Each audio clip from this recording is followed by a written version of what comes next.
Ini Apa? oke, assalamualaikum warahmatullahi wabarakatuh. Pada kesempatan malam hari ini saya bisa membaca atau membaca sebuah novel yang berjudul Hidup Adalah Perjuangan. Kayak seperti ini, seperti ini, atau lebih jelasnya ini. Oke, Ngajuan apa kabarnya nggak jelas banget. ayo kayak seperti ini. Oke, saya akan membaca yang pertama, yaitu Negeri Nasab Ibu. Prolognya. Oke, atau prolog Negeri Nasab Ibu. Negeri itu adalah sepotong tanah surga yang tercampakkan ke dunia. Dulu di negeri itu berdiri sebuah kerajaan dengan nama Purnama. Kerajaan yang memiliki sistem pemerintahan tak lazim dari kebanyakan pemerintah di dunia. Di negeri Purnama, perempuan memiliki peranan penting. Pemerintah yang matrilineal, sistem pemerintahan yang berpusat pada perempuan. Negeri yang bernasab pada ibu, garis ibu memosisikan anak-anak perempuan yang berhak mewarisi tanah, memiliki rumah, memiliki sawah, ladang, dan mewariskan suku pada anak-anak mereka. Bila dua orang menikah berlainan suku, maka anak mereka akan mewarisi suku dari ibunya, bukan dari ayahnya. Entah mengapa kerajaan itu bernama Purnama, tak ada yang bisa mengisahkannya secara pasti. Barangkali dulu nenek moyang masyarakat itu memiliki kisah tersendiri dengan Purnama, atau entah karena alasan lain.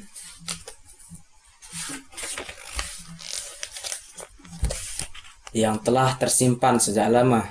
Negeri itu tidaklah begitu luas, tapi pada zaman emasnya negeri itu cukup memberi pengaruh pada wilayah yang berada di bawah kekuasaannya.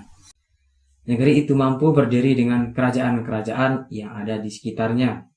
Setelah kerajaan di pulau-pulau di antara dua benua dan dua samudera itu bersepakat untuk bersatu membentuk sebuah bangsa baru, mereka rela memendam kebesaran sejarah mereka.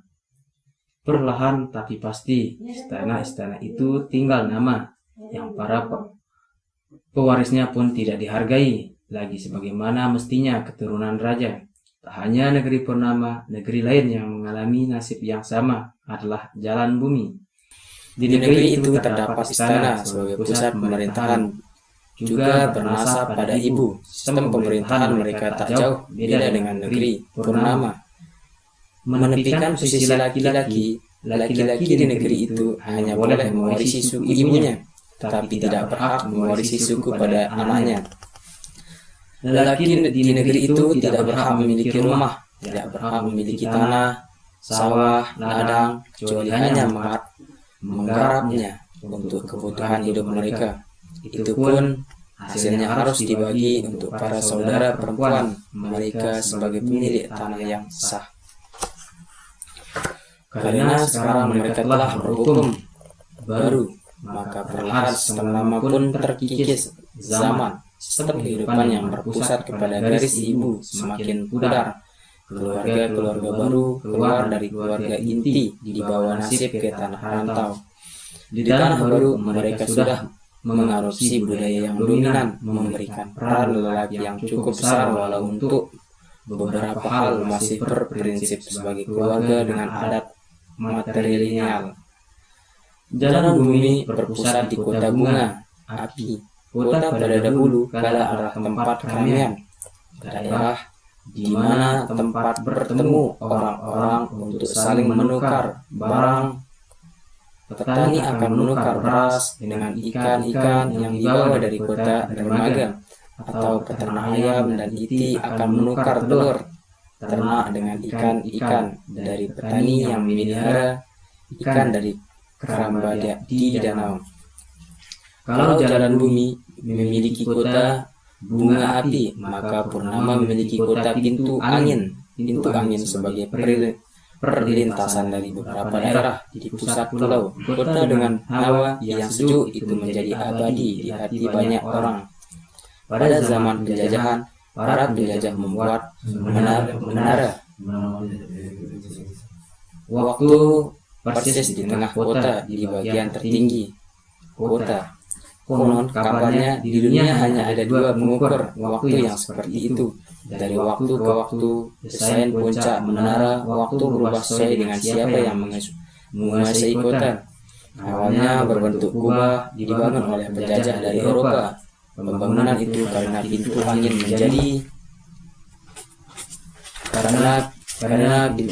menjadi benteng pertahanan penjajah. Kemudian setelah penjajah lain, bangsa kuning bermata sipit menguasai pintu angin.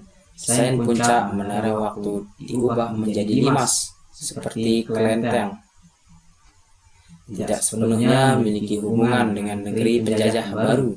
Hal itu dilakukan barangkali karena mereka berusaha mengambil hati masyarakat setempat dan mencoba mengikis sisa-sisa peninggalan penjajah terdahulu. Bisa saja setiap saat orang melihat puncak menara waktu akan mengingatkan masyarakat kepada kejayaan penjajah yang terdahulu. Setelah penjajah yang membatis diri sebagai sahabat negeri terjajah itu hengkang secara paksa, puncak menara waktu diubah menjadi berbentuk gonjong seperti rumah adat di negeri-negeri itu. Gonjong mengingatkan orang pada jati bilang pandai, laki yang turut serta dengan Maharaja Diraja saat mencari daerah baru ke Pulau Perca. Dia arsitek rumah Bagonjong dalam mitos masyarakat daerah itu. Bagi masyarakat setempat, adat sudah mewakili semuanya, termasuk di dalamnya agama. Adat bagi mereka identik dengan agama. Bila seorang pindah agama dari agama yang lazim di seluruh negeri, maka mereka tidak diakui lagi beradat yang sama dengan mereka. Oleh karena itu, lahirlah ungkapan adat berdasarkan syarak atau agama, sementara syarak berdasarkan kitab Allah. Sekitar 100 km dari pintu angin, melewati bukit dan lembah, melalui jalan, mendaki dan berliku, berdiri sebuah kota yang lebih ramai, kota yang menjadi pusat pemerintahan daerah setelah bergabung menjadi sebuah negara. Kota itu bernama Dermaga. Sebenarnya kota Dermaga adalah daerah pesisir. Kota pelabuhan itu menjadi daerah yang ramai karena dikunjungi berbagai bangsa yang kemudian bersepakat untuk membentuk kota. Karena letaknya yang strategis, daerah itu menjadi semakin ramai, baik oleh para pendatang maupun oleh orang-orang dari daratan.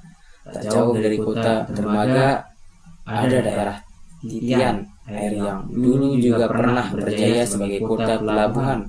Kota kaya dengan adat ini lebih dikenal dengan tradisi Tabwik yang diselenggarakan setiap tahun. Penduduk kota ini seperti pengikut setia Hasan dan Husain, cucu baginda Nabi Muhammad yang terbunuh dalam perang Karbala.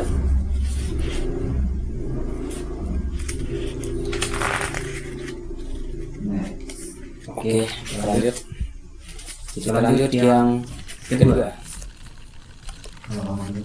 Halaman kedua. Lelaki yang berlari menyimpan luka di dalamnya, itulah judul yang kedua, yaitu lelaki yang berlari menyimpan luka di dadanya.